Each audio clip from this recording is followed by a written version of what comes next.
One India Kannada YouTube ಚಾನಲ್ಗೆ ಸ್ವಾಗತ. ನಾನು ಸಂದೀಪ್. IPL 10ನೇ ಆವೃತ್ತಿ 50ನೇ ಪಂದ್ಯ ಗುಜರಾತ್ ಮತ್ತು ಡೆಲ್ಲಿ ತಂಡದ ನಡುವೆ ನಡೆಯಿತು.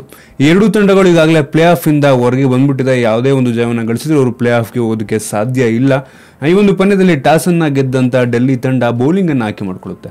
ಈ ಮೂಲಕ ಬ್ಯಾಟಿಂಗ್ ಅನ್ನು ಆರಂಭಿಸಿದಂತ ಗುಜರಾತ್ ತಂಡ 196 ರನ್ಗಳನ್ನು ಬಾರಿಸಿ 5 ವಿಕೆಟ್ ಅನ್ನ ಕಳ್ಕೊಂಡು ಈ ಒಂದು ಟಾರ್ಗೆಟ್ ಅನ್ನ ಡೆಲ್ಲಿ ತಂಡಕ್ಕೆ ನೀಡುತ್ತೆ. ಇನ್ನು ಗುಜರಾತ್ ತಂಡದ ಪರ ಬ್ಯಾಟ್ಸ್ಮನ್ಗಳು ಯಾವ ರೀತಿ ಪರ್ಫಾರ್ಮೆನ್ಸ್ ಅನ್ನ ಮಾಡಿದ್ದಾರೆ ಅಂತ ನೋಡೋದಾದ್ರೆ, ಅರಾನ್ ಫಿಂಚ್ ಅವರು 4 ಸಿಕ್ಸ್ ಮತ್ತು 6 4ಗಳ ನೆರವಿನೊಂದಿಗೆ ಕೇವಲ 39 ಬಾಲ್ಗಳಲ್ಲಿ ಒಂದು 69 ರನ್ನ ಬಾರಿಸಿ ಮಿಂಚ್ತಾರೆ.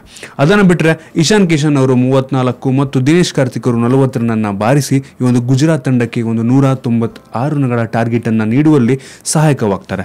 ಇನ್ನು ಡೆಲ್ಲಿ ತಂಡದ ಬೌಲಿಂಗ್ ಅನ್ನ ನೋಡಿದ್ರೆ ನೀವು ಇಲ್ಲಿ ನೋಡಬಹುದು, ಎಲ್ಲ ಆಟಗಾರರು ಕೂಡ ಒಂದೊಂದು ವಿಕೆಟ್ ಅನ್ನು ಪಡ್ಕೊಂಡಿದ್ದಾರೆ. ಮೊಹಮ್ಮದ್ ಶಮಿ ಆಗಿರ್ಬೋದು, ಪಟ್ ಕಮಿನ್ಸ್, ಅಮಿತ್ ಮಿಶ್ರಾ ಅವರು ಮತ್ತು ಕಾರ್ಲೋಸ್ ಅವರು ತಲಾ ಒಂದು ವಿಕೆಟ್ ಅನ್ನ ಪಡ್ಕೊಂಡು ಈ ಒಂದು ಗುಜರಾತ್ ತಂಡದ ಬ್ಯಾಟ್ಸ್ಮನ್ಗಳನ್ನ ಕಟ್ಟಾಕುವಲ್ಲಿ ಯಶಸ್ವಿ ಆದ್ರು ಅಂತ ಹೇಳ್ಬೋದು. ಆದರೂ ಈ ಒಂದು 196 ರನ್ಗಳ ಒಂದು ಟಾರ್ಗೆಟ್ ಸಣ್ಣ ಟಾರ್ಗೆಟ್ ಅಲ್ಲ, ಒಂದು ದೊಡ್ಡ ಟಾರ್ಗೆಟ್ನೇ.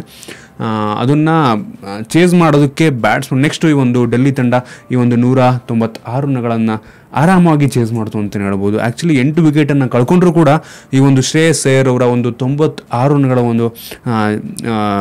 ಒಂದು ರನ್ಗಳಿಂದ ಇವರು ಕೇವಲ ನೋಡಿ 57 ಬಾಲ್ಗಳಲ್ಲಿ ಒಂದು 96 ರನ್ಗಳನ್ನು ಬಾರಿಸಿದ್ರು. ಇದು ಒಂದು ರೀತಿ ಡೆಲ್ಲಿ ತಂಡಕ್ಕೆ ಸಹಾಯಕವಾಯಿತು ಅಂತ ಹೇಳ್ಬೋದು. ಅವ್ರನ್ನ ಬಿಟ್ಟರೆ ಬೇರೆ ಯಾವ ಆಟಗಾರರು ಕೂಡ ಒಂದು ಅಂಥ ಪರ್ಫಾರ್ಮೆನ್ಸನ್ನೇನು ನೀಡಿಲ್ಲ. ಒಂದು ರೀತಿ ಇವರು ಶ್ರೇಯಸ್ ಅಯ್ಯರ್ ಅವರ ಒಂದು ಏಕಾಂಗಿ ಪ್ರದರ್ಶನದಿಂದ ಡೆಲ್ಲಿ ತಂಡ ಈ ಒಂದು 2 ವಿಕೆಟ್ಗಳ ಜಯವನ್ನು ಸಾಧಿಸ್ತು ಅಂತ ಹೇಳ್ಬೋದು. ಅದು ಕೊನೆಯ ಓವರ್ನಲ್ಲಿ 8 ವಿಕೆಟನ್ನು ಹಿಡ್ಕೊಂಡು ಜಯವನ್ನು ಸಾಧಿಸಿರುವಂಥದ್ದು.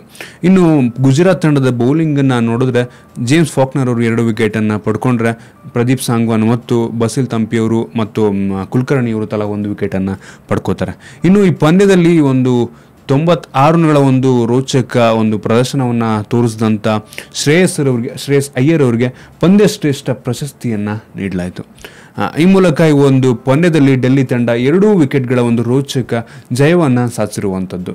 ನಿಮಗೆ ಅನಿಸುತ್ತೆ ಈ ಒಂದು ಪಂದ್ಯ ಇವರಿಬ್ಬರು ಕೂಡ, 2 ತಂಡಗಳು ಕೂಡ ಈ ಒಂದು ಪ್ಲೇ ಆಫ್ ಹಂತದಿಂದ ಹೊರಗಡೆ ಬಂದುಬಿಟ್ಟಿದೆ. ಟಾಪ್ 4ಕ್ಕೆ ಏನೇ ಜಯವನ್ನು ಗಳಿಸಿದ್ರು ಪಾಯಿಂಟ್ ಟೇಬಲ್ ಪಟ್ಟಿಯಲ್ಲಿ ಟಾಪ್ 4ಕ್ಕೆ ಹೋಗೋಕ್ಕೆ ಸಾಧ್ಯನೇ ಇಲ್ಲ. ಆದರೂ ಈ ಒಂದು ಪಂದ್ಯವನ್ನು ಒಳ್ಳೆ ಪರ್ಫಾರ್ಮೆನ್ಸಲ್ಲಿ ಒಂದು ಒಳ್ಳೆಯ ಪ್ರದರ್ಶನವನ್ನು ನೀಡಿದರೆ 2 ತಂಡಗಳು ಅಂತಲೇ ಹೇಳ್ಬೋದು. ನಿಮಗೆ ಅನಿಸುತ್ತೆ ಒಂದು ಪಂದ್ಯದ ಬಗ್ಗೆ ಕೆಳಗಡೆ ಕಾಮೆಂಟಲ್ಲಿ ತಿಳಿಸಿ. ನಿಮಗೆ ಅಂದರೆ ವಿಡಿಯೋ ಇಷ್ಟ ಆಗಿದ್ದರೆ ಲೈಕ್ ಮಾಡಿ, ಶೇರ್ ಮಾಡಿ. ಇದೇ ರೀತಿ ನಮ್ಮ ಬೇರೆ ಬೇರೆ ವಿಡಿಯೋಗಳಿಗೆ ಒನ್ ಇಂಡಿಯಾ ಕನ್ನಡ ಯೂಟ್ಯೂಬ್ ಚಾನಲ್ಗೆ ಸಬ್ಸ್ಕ್ರೈಬ್ ಮಾಡಿ. ಧನ್ಯವಾದ.